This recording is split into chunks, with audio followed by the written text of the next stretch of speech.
Hello, my name is Soon Kim from Sangbong Middle School. I'm honored to take part in introducing Korea's flourishing ceramic culture to you. Here at 경기도자 Museum, we have diverse selection of ancient potteries all the way back from Korea Royal Court and academic activities intertwined with audiovisual media and clay play station where people have the opportunity to actively engage in the making of Korean ceramics. I'll first begin by explaining the emergence of ceramic culture in Korea and briefly describe the procedure in making the traditional Korean potteries. Finally, I will branch out to the various types of Korean potteries such as 청자, 분청, and 백자, and also touch upon the topic of modern ceramics. Without further ado, let's further delve into the world of Korean traditional potteries.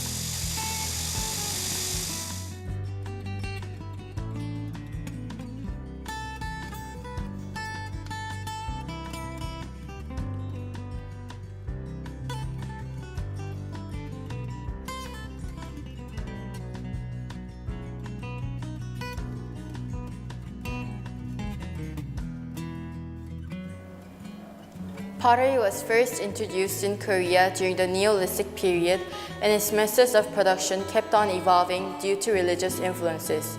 Today, Korean ceramics are often regarded highly for their delicate design and elegance, and continue to serve as art that contribute to the fame of Korea within Asia. Now, let's move on to the making of traditional Korean potteries. The manufacturing process of Korean ceramics is a long procedure that involves at least 10 steps. The first step is to mix raw material, such as clay minerals and soil, and then combine the ingredients with water while kneading the clay mix with hand to produce the soft consistency. Then, set the prepared clay onto the center of spinning wheel and spin the wheel by using your foot to manually mold the clay into a desired shape. Next, trim the base with a knife by setting the clay figure upside down. After shaping the clay, you need to decorate the surface of the vessel by using a chisel and incorporate techniques such as inlaying, engraving, and embossing. Then, you should bake the ceramic with 800 to 1000 degrees Celsius. Next, the ceramic needs to be glazed by gently coating enamel all over the surface. Finally, the ceramic needs to undergo final firing process. The color of the ceramic may change depending on the degree of the flame. As you can see, the making of traditional Korean potteries requires much effort and time. Now, let us move on to different types of Korean potteries such as 청자. The peak of Korean pottery was the development of the 청자 during Korea's Goryeo dynasty. 청자, also known as celadon, are highly recognized for its jade green or blue color under the glaze. Many of the designs and shapes used in Goryeo 청자 potteries were representative of the spiritual beliefs of the Korean people. In the middle of the 10th century, Korean artists began to create 청자 by using inlay and copper glazing techniques. The level of fine quality and simple beauty that Korean artisans were able to achieve in their potteries surpassed that of other countries. The Korea Royal Court often exhibited some of the finest work of 청자 pottery in their palaces, both as vessels for daily use and as objects of fine art. Unfortunately, the flourishing celadon culture began to decline by the beginning of the Joseon dynasty due to the Mongol invasions. Next, let's talk about another fine example of traditional Korean pottery called 분청. During the middle 15th century in the Joseon dynasty, 분청, also known as brown porcelain, emerged and became the standard for daily use by the people. 분청 was used by all social classes, unlike 청자, which has been limited to only Buddhist monks and royalty. 분청 potteries are characterized as figures with free and informal style. They are often grayish-green with white motifs or white with black symbolic designs. 분청 porcelains portray uniquely bold designs that deviate from the aesthetic traditions of 청자 potteries. Furthermore, 분청 porcelain's unconventional dynamic patterns and abstract designs appeal to modern taste and vividly display the natural beauty of Korean pottery.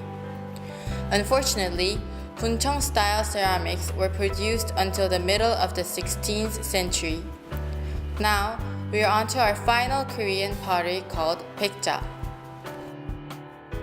백자 pottery is also known as white porcelain in the early 16th century during the Joseon dynasty and was widely used by the commoners throughout Korea. Undecorated 백자 potteries were generally favored by the royal court for their severely simple yet elegant forms. They were often used as special tableware and also as ceremonial or burial vessels. The elite's preference for plain white 백자 potteries reflects purist and minimalist aesthetics, which are closely associated with the ideology of Neo-Confucianism. Korea's rich culture of ceramics was deeply rooted in history for many years, but difficulties arose during the development of modern ceramics due to the series of invasions launched by Japan.